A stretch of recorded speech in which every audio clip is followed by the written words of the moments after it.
Good morning and welcome to the latest in the IMAP series of webinars on investment topics that relate to managed accounts, the way they're run, and the opportunities that they offer for advisors and for clients. Our speaker today is Charles Stodart from Zurich Investments, who's going to be talking about international equities and managing international equities as part of a managed account portfolio. But before I ask Charles to join us, I'd like to take a minute or two just to talk to you about a couple of the events which IMAP has coming up over the rest of this calendar year. So let me just move on.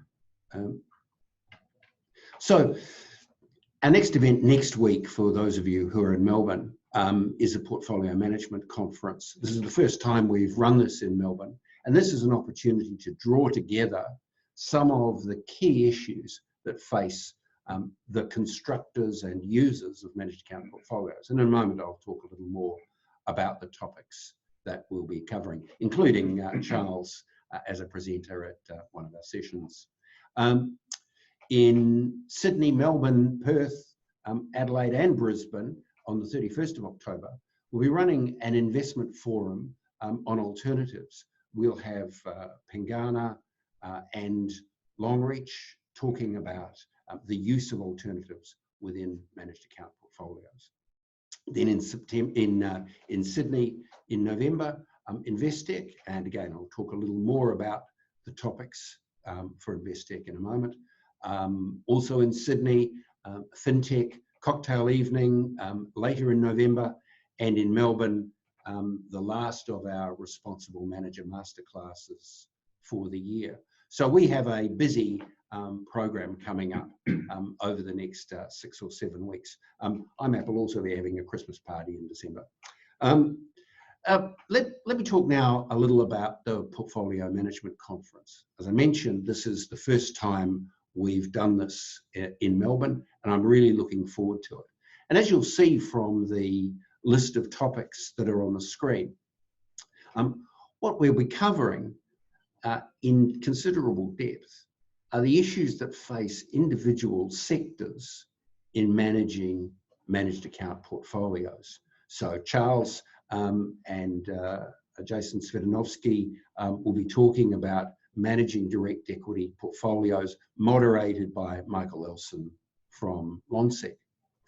Then we've got a couple of sessions on fixed interest. This seems to me to be one of the more challenging areas of managed account portfolio construction at the moment, and in fact one of the more challenging aspects of giving advice to clients at a time of low yields, low interest rates. So we have a number of sessions on what's the yield curve telling us, building retirement income portfolios, and meeting fixed income objectives in an environment such as we're in at the moment. We have a session on managing portfolios for high net worth clients. As you'd expect, a session on creating alpha in Australian equity portfolios. And we just is Jane and a session from Morningstar on using quality and value factors in constructing international equity portfolios. Then one of my favourite topics, which is building macro themes into portfolios, in this case electric vehicles and the opportunities that they give rise to.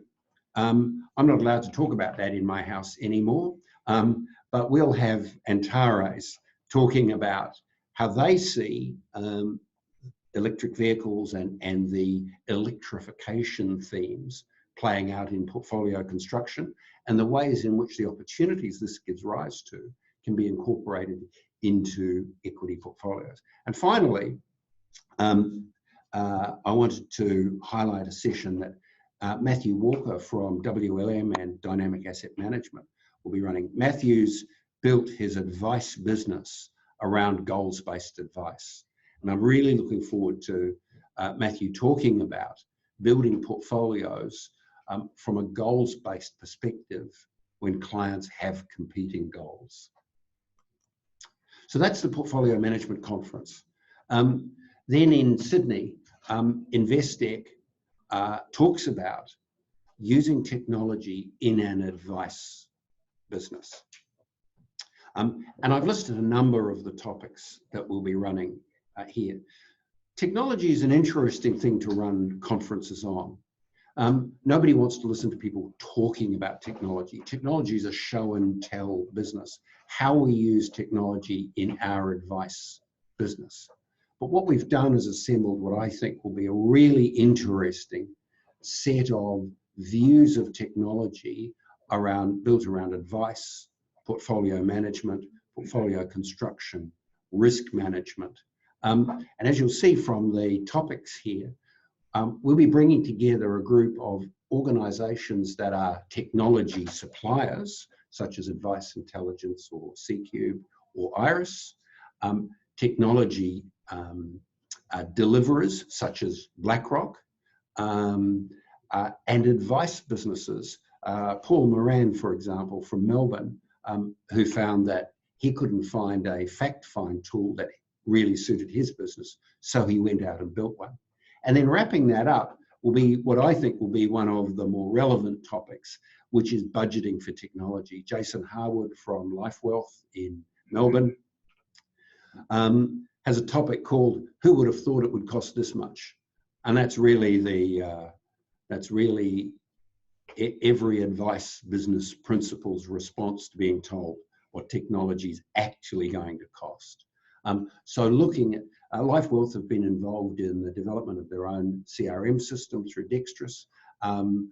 Jason runs a combined accounting and advice practice and has deep knowledge of thinking about technology from an advice perspective. I'm really looking forward to that. And then we'll be focused. So you can see there's a spread of topics there.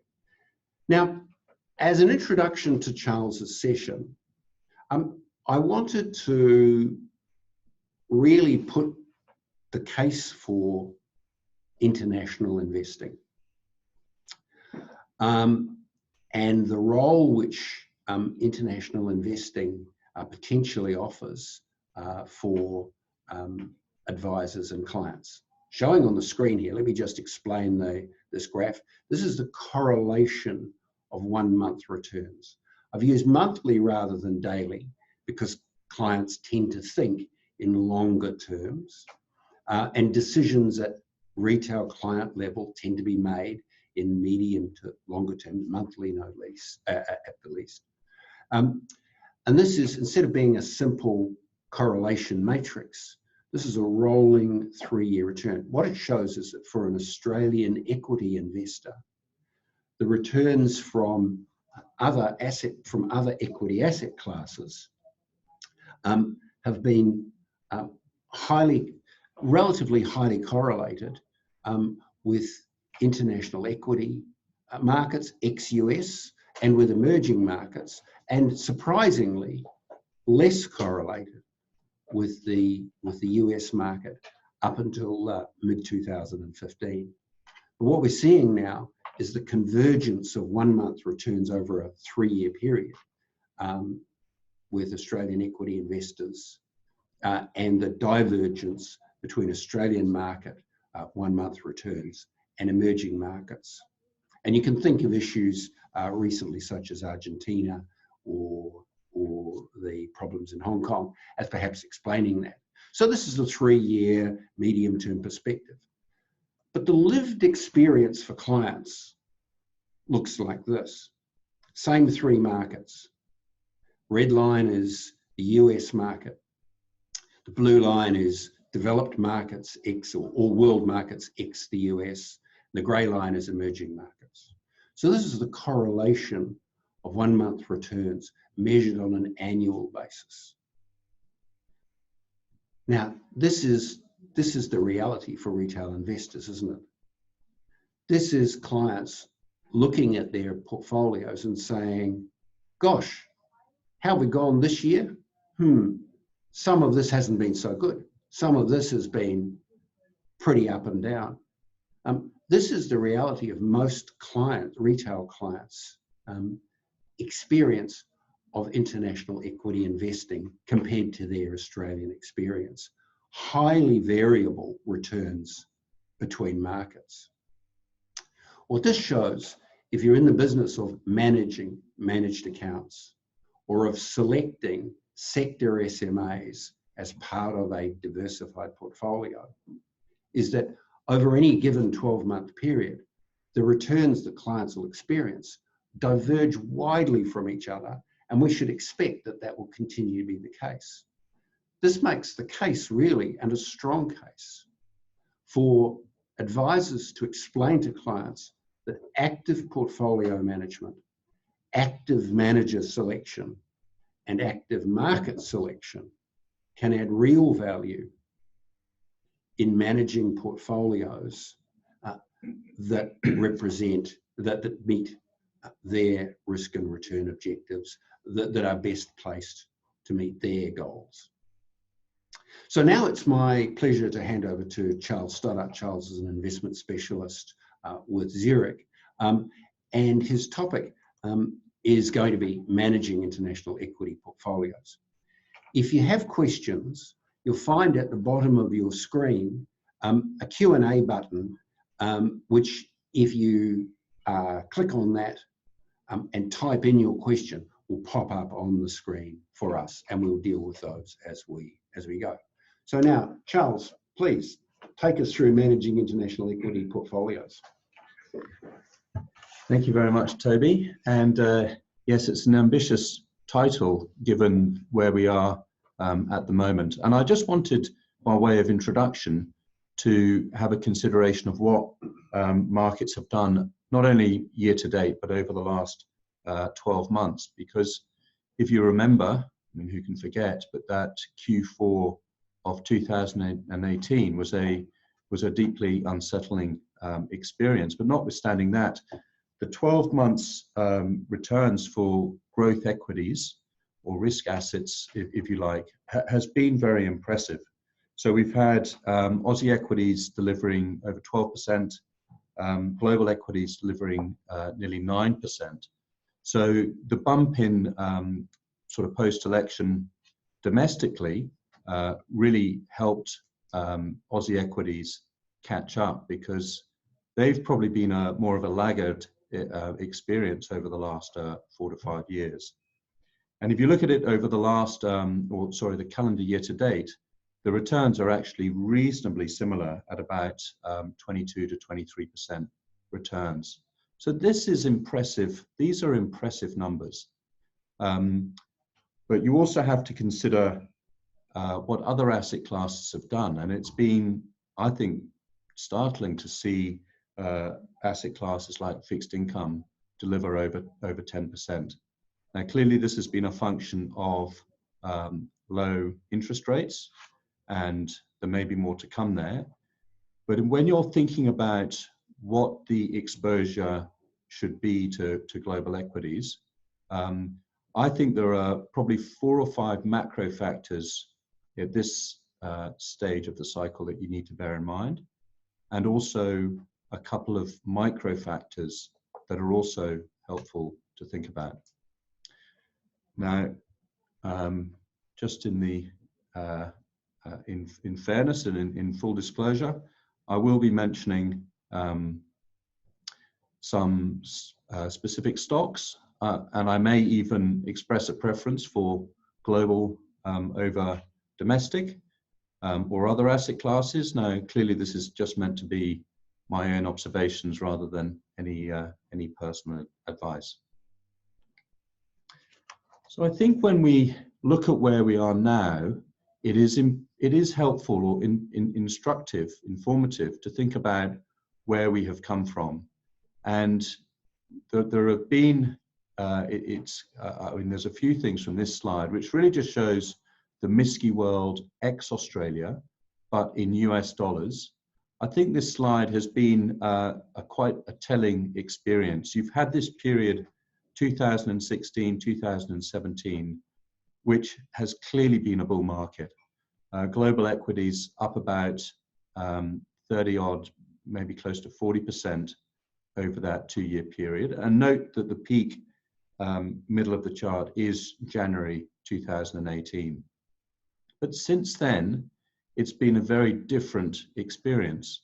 Now, clearly, if you can cherry pick the starting point, like the start of 2019, calendar year to date, you can pick out returns which are quite appealing, that 20-odd% return, for instance.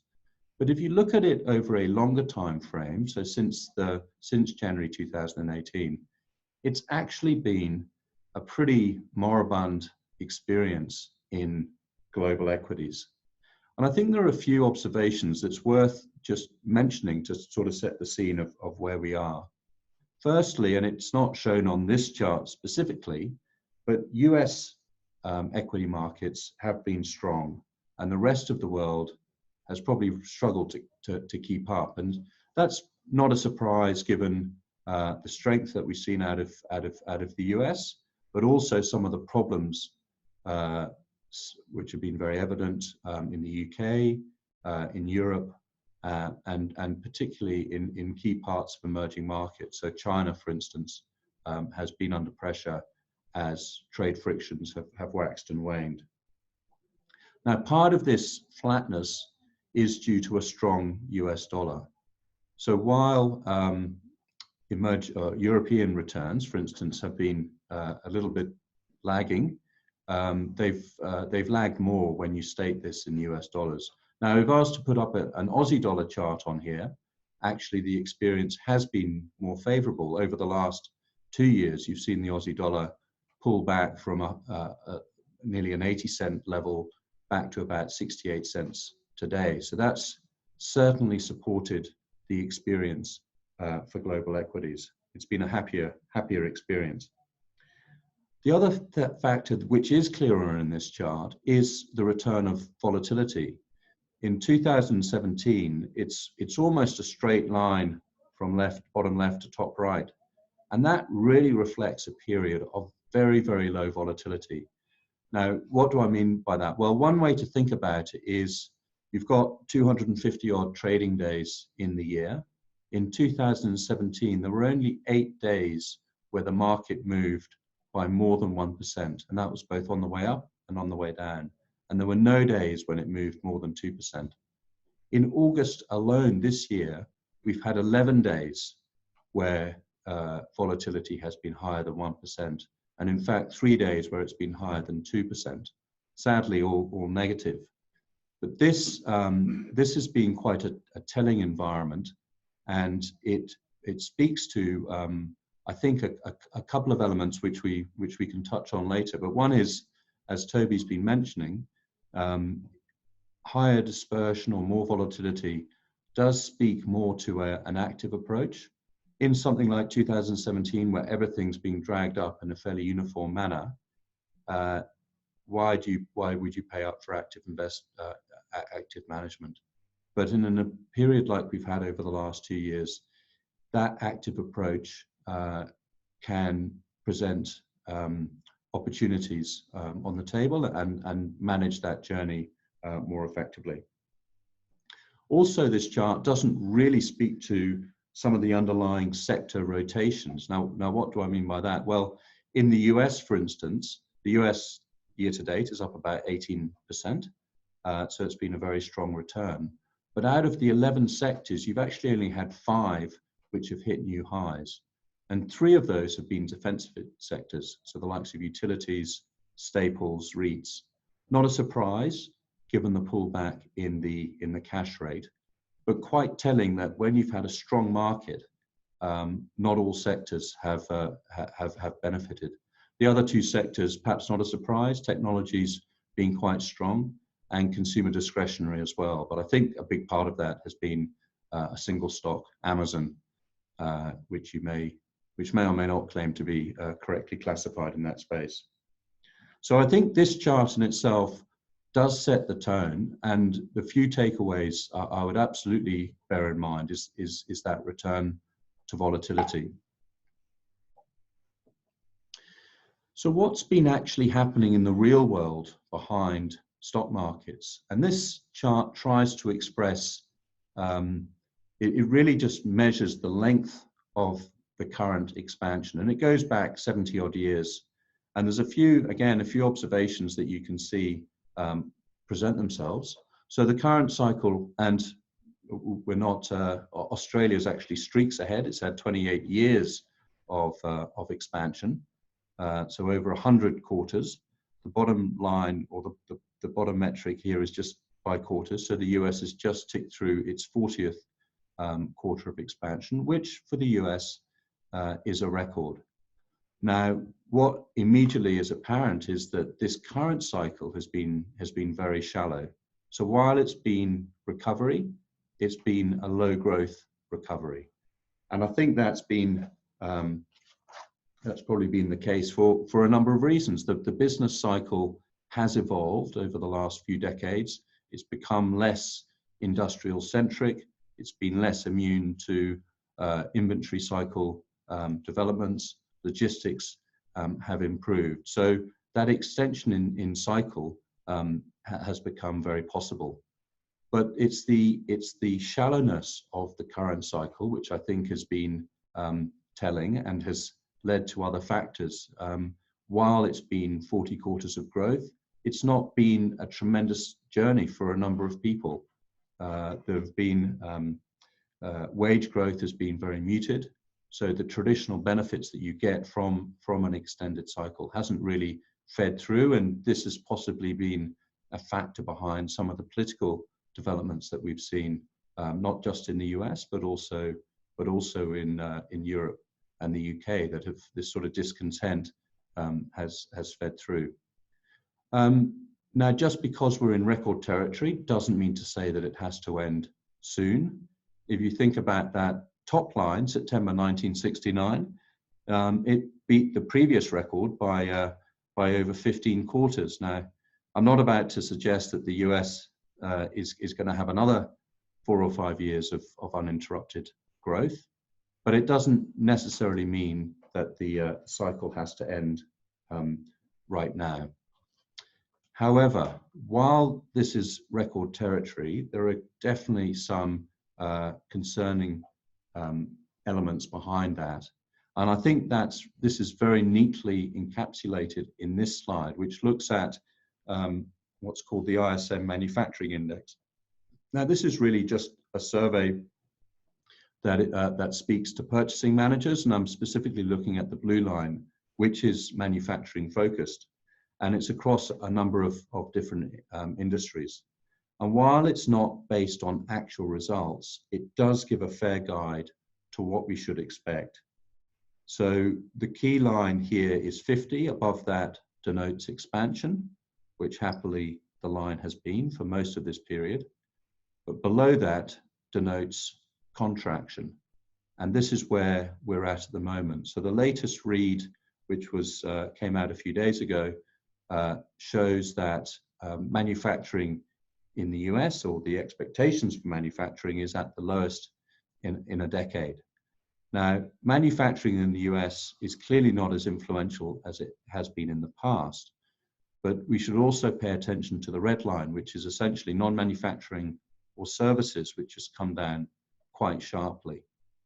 And the reason why this is concerning to the market is, well, how do you explain this sharp pullback in sentiment when you have record low unemployment? The latest number in the US is 3.5% unemployment, which is the lowest since 1969. And notwithstanding that strength of employment growth, wages have actually been relatively strong at about 2 to 3%, or high 2%. And perhaps in sympathy with this chart, we've started to see the pace of that growth roll over a little bit. Now, it's not just the US which has had some problems in terms of economic growth. We also note that out of Asia, the numbers have been quite weak. Out of Europe, the numbers have been quite weak. So this is one of the challenges to that strength of expansion that we've seen in the US. But I think one of the questions that maybe doesn't get asked enough is, okay, well, we might have an end to that record. We may well have a recession. Indeed, individual countries may already be in the technical recession. But that doesn't speak to the depth of any recession that may happen. So while there may well be a significant slowdown, a slowdown into negative territory, I think it needs to be measured in the context of what the depth of that means. And given the strength of employment, given the underlying tick through in wage growth, I would say that, well, firstly, people or when we speak to one of our managers, certainly their central case is not for a recession to happen, but if it were to happen, for the extent of it to be relatively shallow. Now, this next chart, well, this next figure, if you like, just it's become, I think, part of the investment landscape over the last 18 months or so, since tariffs were first put on the table in March last year. And what we've actually seen over the course of this year is deterioration or trade frictions flare up, and then not completely melt away again, but to find some sort of resolution. And that's what we've seen in the last week. The US was due to impose tariffs or essentially turn them on another massive bulk of Chinese imports, but happily a deal of sorts has been arrived at, and with the statement that imposition of tariffs will be delayed for a period of time. But let's just take a step back and just understand the extent of the impact that tariffs can have. The US imports about, give or take, a few billion here or there, about $600 billion worth of goods from the US. There's threatened tariffs up to 30%. If that is implemented on all those goods, this will have an impact on growth. We shouldn't shy away from that reality. And some commentators I've seen suggest that it may actually detract about 1% from Chinese growth if they were fully implemented. So a deal or a delay is good news, and it is positive that the markets reacted that way. However, there are deeper concerns that haven't been addressed. This latest deal appears to be really dealing with easier elements that both sides are willing to negotiate on in the short term. So the US or China is willing to buy more agricultural goods from the US, and the US is willing to delay tariff impositions. Now, why might the US be willing to delay tariff imposition? Well, I think it's become apparent that trade is a factor hampering growth, and they're willing to temper that to not be responsible for a dramatic slowdown.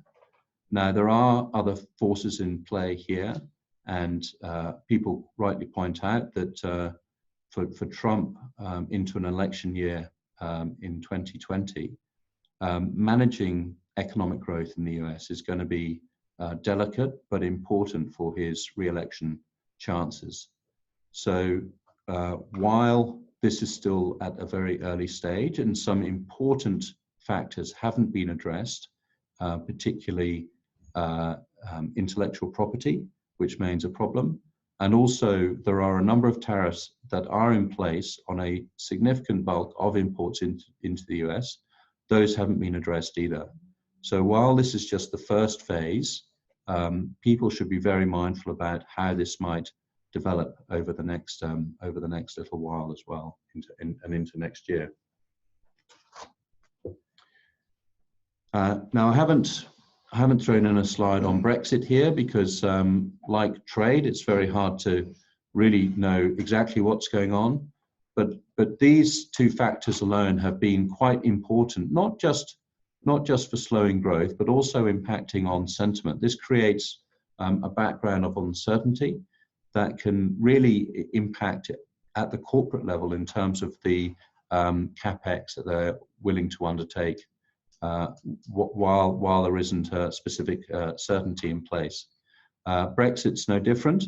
And again, latest developments have been reasonably positive in that regard. There is a deadline in place, which Boris Johnson, the British Prime Minister, appears determined to adhere to, which is the 31st of October. So he is running out of time, but the latest noise has been that there is a pathway to a deal, which again is would be well received. But my takeaway from both of these events is trade, Brexit. These are headwinds to growth. But if these are not removed, it's not a stimulus to growth. If these are reversed, these don't become a tailwind. So while their resolution would be important in themselves, they don't. It won't mean that growth will suddenly bounce going forward. Which is why central bank support has been such an important factor this year. And this next chart just really looks at, I don't know how many central banks are covered, but there are tens, if not a couple of hundred of central banks around the world. And we can see that dramatic shift at the start of this year from a tightening bias. In fact, the US was hiking at the end of last year into an easing bias. I think it's still interesting that there are a couple of central banks that are still hiking. I've found a couple. Zimbabwe raised rates from 15% to 50% in June this year, and since ticked them up to 70%. We can probably discount that one, but interesting that Norway has also looked to raise rates. So in this environment, there are central banks which are still hiking, but the vast majority are providing more accommodation, and that's been clearly supportive to the market. So key players have definitely participated, and that's been a key factor in terms of supporting markets. Now, when I had an opportunity to speak on this forum at the start of this year, I did use this chart, and it really shows what the market implied pace of hikes are over the next 12 months. And we can see this massive dislocation at the end of 2019 as growth rolled over, and the market quickly anticipated that the US would start to cut rates. What we've seen is that's moderated a little bit. So 4 cuts has been expected, has been cut to 2, but that's because the Fed has already cut twice. It cut in July and it cut in last month. So they're back to around about that 1.75% to 2% level. And given the benign inflation outlook, they've got room to cut further if they would like to. But I think there's a few factors that need to be borne in mind. And perhaps I'll look at that as we go into this next chart, which really tries to put that market expectation into more context. The dark blue line here looks at the 10-year yield in the US. And this is really a reflection of clearly inflation expectations, but also, in my mind, it's an indication of growth outlook as well as a proxy for expectations, not in terms of exact numbers, but in terms of direction. And we can see that towards the end of last year, as the 10-year bond yield went through 3%, this was an environment when the Fed had been hiking quite substantially, and they got up to around about a 2.5% cash rate, but with the promise of more hikes to come. And what the market then revealed was that they just didn't believe that that was going to be the case. The strength of the underlying economy wasn't there, and we saw the 10-year pull back quite substantially. And this is this sort of focus on growth was also reflected perhaps more clearly in the blue line, the light blue line, which looks at the spread between the 10-year bond yield and the 2-year bond yield. Now, this is, I think, these numbers are easy to get hold of. And when that spread is positive, as we see for most of this chart, it reflects a healthy yield curve. So if the spread's 2%, all it's really saying is that the 10-year is 2% higher than the 2-year. Not a bad situation to be, but that reflects a normal growth outlook, if you like. But roll forward to just a few weeks ago, and we actually saw that number invert, if you like, and there were a number of headlines around that. And the market got nervous because traditionally what happens when this 10-year, 2-year yield spread inverts, it implies that recession isn't too far away. So that supported a number of the other macro factors that were being talked about. But happily, we've seen that bounce back into more positive territory, and it certainly is helped by things like a possible or a semi-resolution to trade frictions in the short term anyway. But I just want to put a few thoughts in your mind as to when you're thinking about bond yields and that as an indicator for macro strength. One is that we've got to ask, how effective are low rates being? And if we roll back to the US experience, I think that low rates with a healthy dose of QE behind it have been helpful. And we've seen that recovery happen in the US, but it's since rolled over. But how effective are low rates being in Australia, for instance?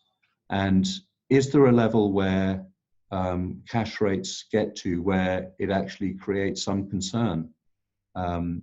What does it mean if the RBA is comfortable to cut rates to 0.75%? What does that tell us about their outlook for growth? So I think there's a policy risk, if you like, in trying to manage these numbers too precisely. But clearly, where cash rates are at the moment does imply that the prospects for growth are reasonably subdued in this current environment. Now, part of that's due to trade, part of that's due to other geopolitical factors which are happening, but it is something to be mindful of. The opportunity for growth, or the environment that we're in, is definitely a little lower. But I think the other factor that's here is that monetary policy by itself can't do all the heavy lifting.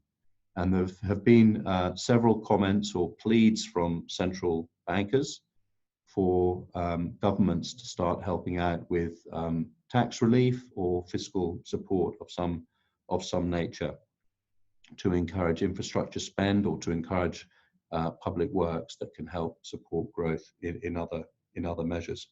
But I would say that the sort of the takeaway from this chart is that the growth outlook clearly remains relatively subdued. So what does that mean for markets? And while the macro factors are as they are, suggesting relatively subdued growth, this chart really tries to look at where valuations are currently, which is the grey dot, what the range has been over the last 10 years in terms of sort of highs and lows, and interestingly enough, where they were, or where the valuations were at the end of 2017. So if you remember back to that first chart, essentially markets have gone pretty much sideways since then. And the sort of broad conclusion is that valuations remain within range and in general off their highs that they were experiencing at the end of 2017. Now, there has been some comment as to whether traditional valuation metrics still matter. Our argument would be absolutely. There has been some call that markets, given where cash rates are, given where inflation is, that valuations could be significantly higher. We would I would challenge whether they could be significantly higher, but I do agree that a low inflation environment does support higher rates. But the key takeaway from this chart for me is that valuations, while they're elevated, are not at extreme levels. And there are, I think, opportunity within, clearly US is showing higher valuations than someone like than Europe or emerging markets.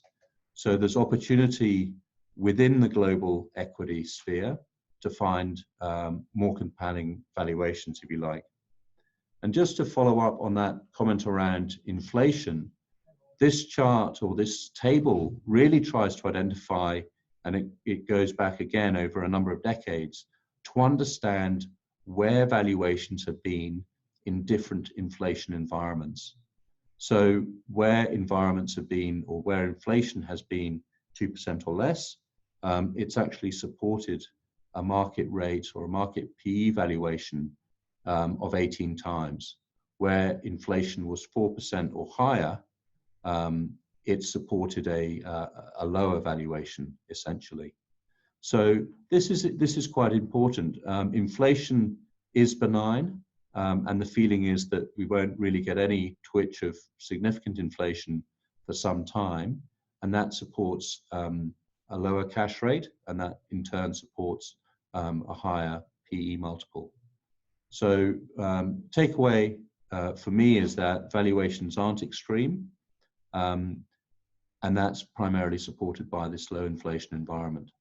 Now, all of these, or this chart and the one prior, was really considering an index. So this is the headline, if you like, or at the country level. But if you're thinking about it from an active point of view, then you have the opportunity to look at opportunities within market. Now, part of that has been talked about in terms of this value versus growth style debate. And this chart looks back at the last 50 years of essentially value style minus growth style. And you can see that for the majority of the period, value was the dominant style. It produced outsized gains versus a growth approach. But what we've seen over the last 10 or 12 years has been the growth factor has become more in favor. Now, there are potentially a few factors behind that. Typically, in a low growth environment, people are willing to pay up for the growth that they can find. Traditionally, value might do better in a stronger economic sort of cyclical rebound type environment. Value stocks would typically be things like banks, more consumer staples. Everyone has their own way of absolutely defining value, but quite often it's done with the value stocks or the high yielders, the stocks with a low price to book, they call it, whereas growth is really just about the underlying growth rate.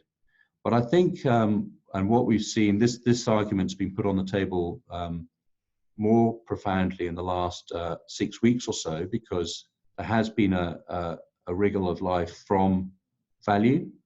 But I think it's probably, it may be too early to say that the growth style is done. But also the factors that support a more sustained outperformance of value as a style are probably not there yet. It probably needs more of a structural rebound in cyclical growth. That's hard to really understand. It's really hard to understand where that will come from in the current environment.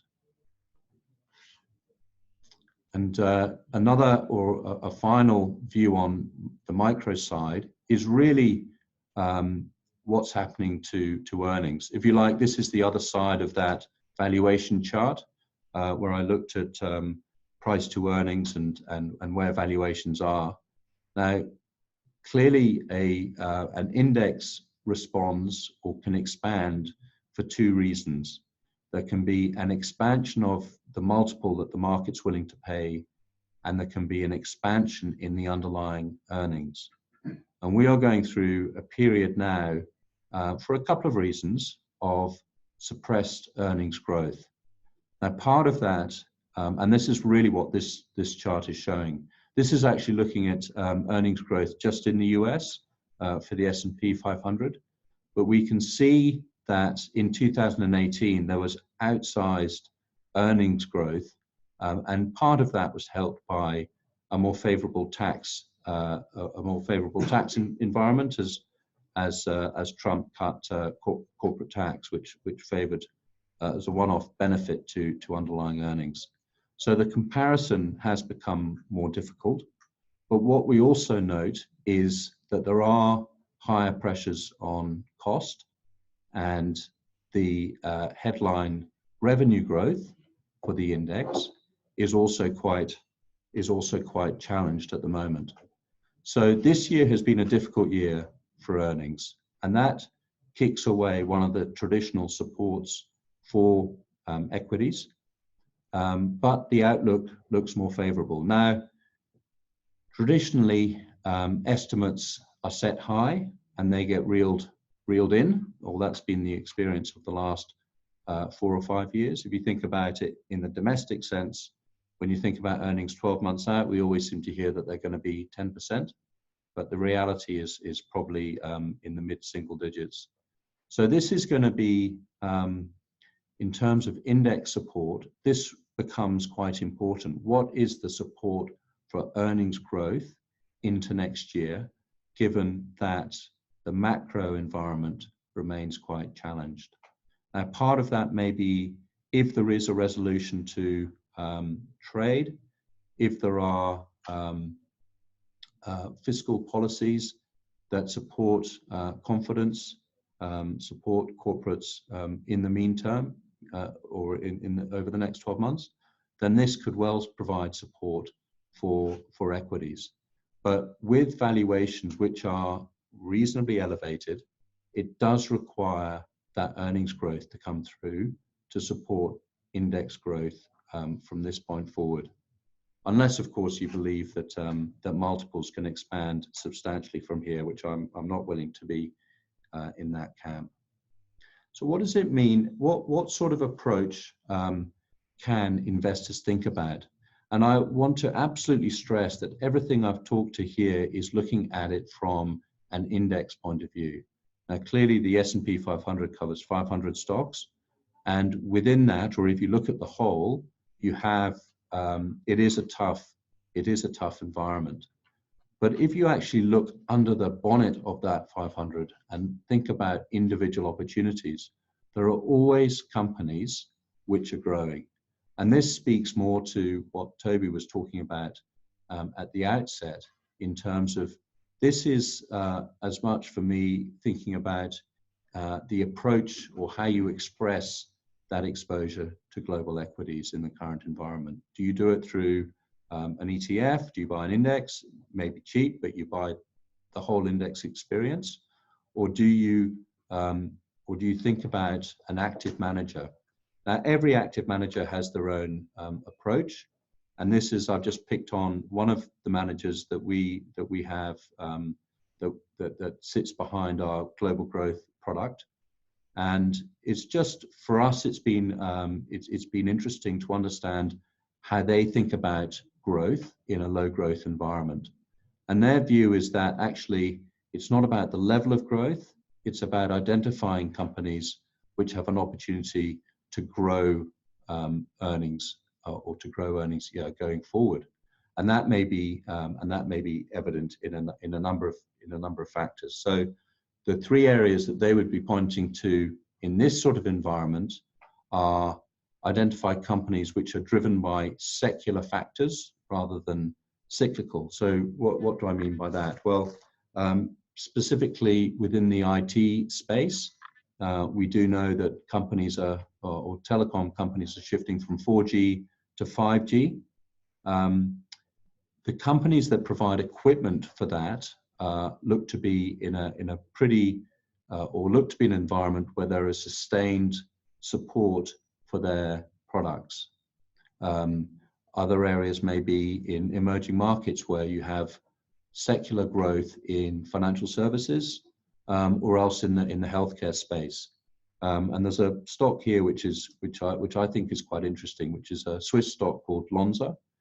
No one appears to have heard of it, but it actually, what we understand is that the demand for research and development in pharmaceuticals continues to grow with aging population, and as emerging markets, we see the middle class in emerging markets grow substantially.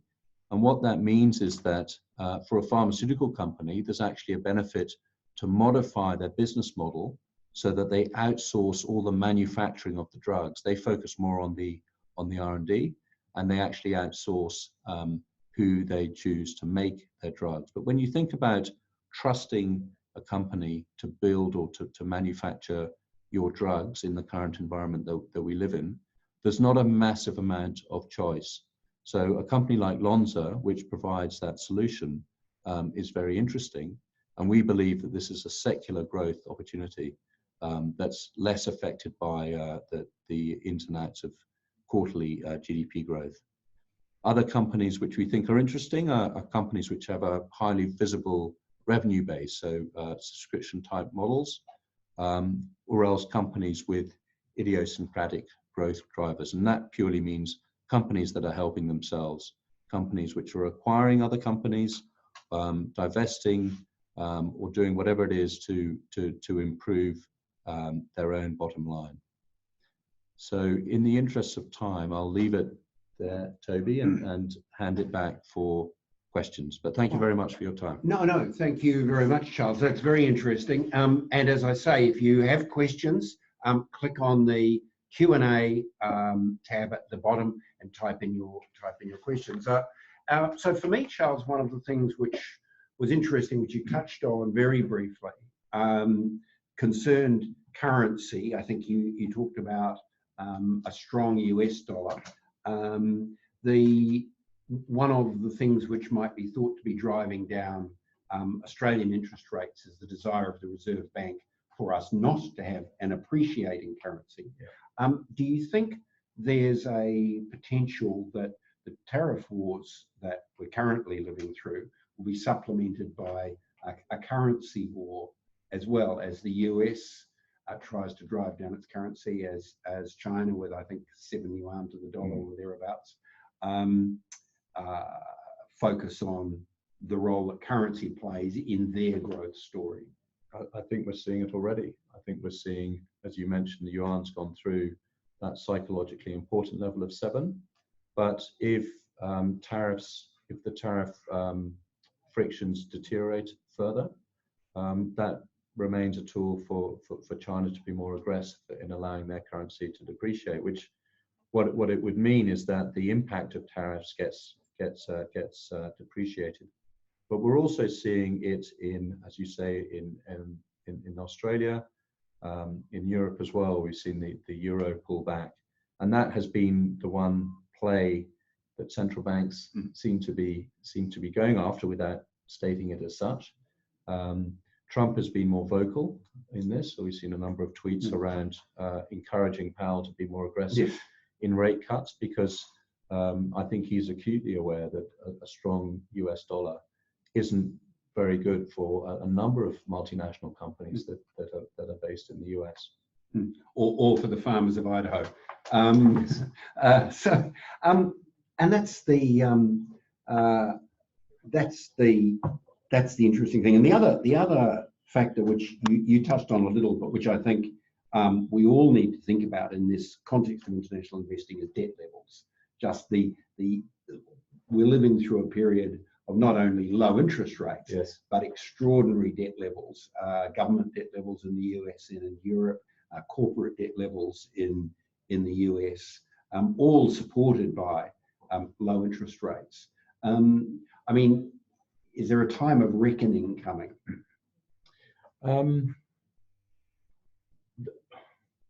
There probably has to be.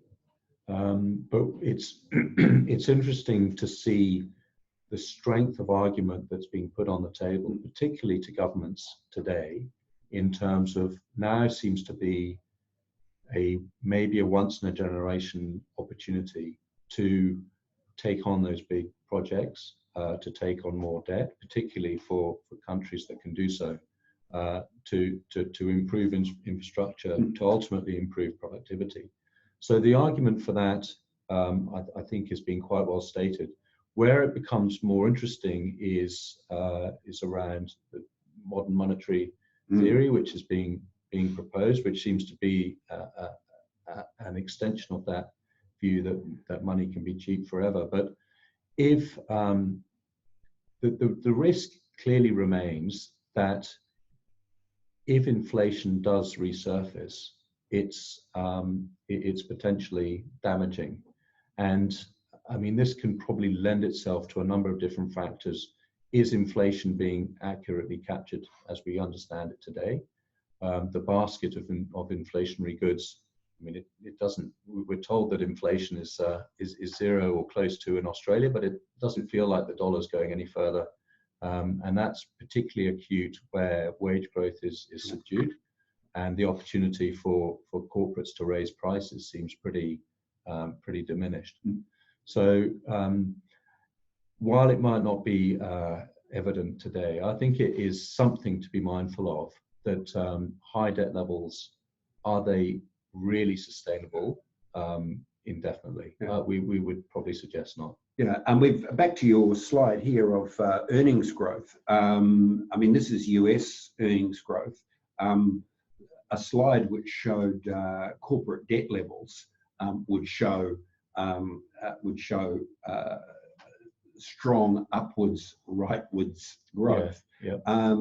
I mean, there'll be a day of reckoning for US corporates. They've taken that debt on to pay out shareholders rather than to invest. So your point about it borrowing to invest in infrastructure, true for governments, assuming that's what they do, not true apparently for US corporates. Yeah. So the question will be, when the day of reckoning comes for them, what will that do to US? Yeah. What will that do to US growth? And I think that also lends itself to that argument for active. If you're only holding a portfolio of 100 stocks or even less, I mentioned American Century as our manager in this space, and they've got a concentrated version which is about 30 stocks. We've recently launched an SMA which is only 20 stocks. If you're and there are other managers that have a similarly high conviction concentrated approach, but if you're looking to identify specific individual companies, you can find companies that haven't been too aggressive on debt. You can find companies that are in growth industries or are in that secular growth opportunity, where if you can grow your top line, then having a little bit of debt isn't necessarily a bad thing. But there is as you say, a massive swathe of companies in the not just in the US, but more broadly, that have probably taken on debt which they can comfortably service today, but which they may not be able to comfortably service tomorrow. All right, look, Charles, thank you very much for your time. It's been a pleasure to have you join us here today. We'll be sending out CPD certificates for today's webinar, as all of our material is now CPD assessed.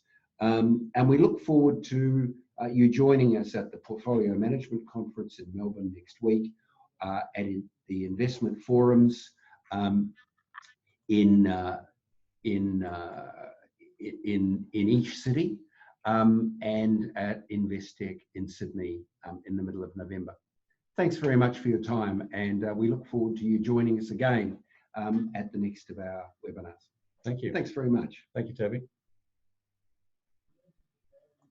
We've got one question. There is one question here from Bruce before we go. To what extent do you examine and you're figuring beyond financial?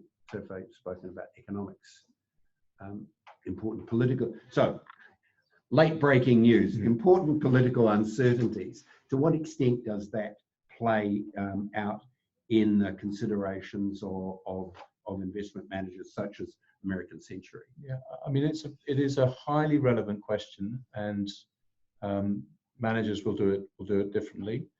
For American Century, or for a number of active managers, they will express that by looking at stock-specific opportunities, and they may also take into account the exposure that they have to specific areas. So it is something to be very mindful of, and these factors can be very destabilizing. So I think it's an excellent question, but it still comes back to what your base case scenario is and whether you can find opportunities that are less affected by those sorts of developments. Yeah. Thanks very much, and thank you for your time.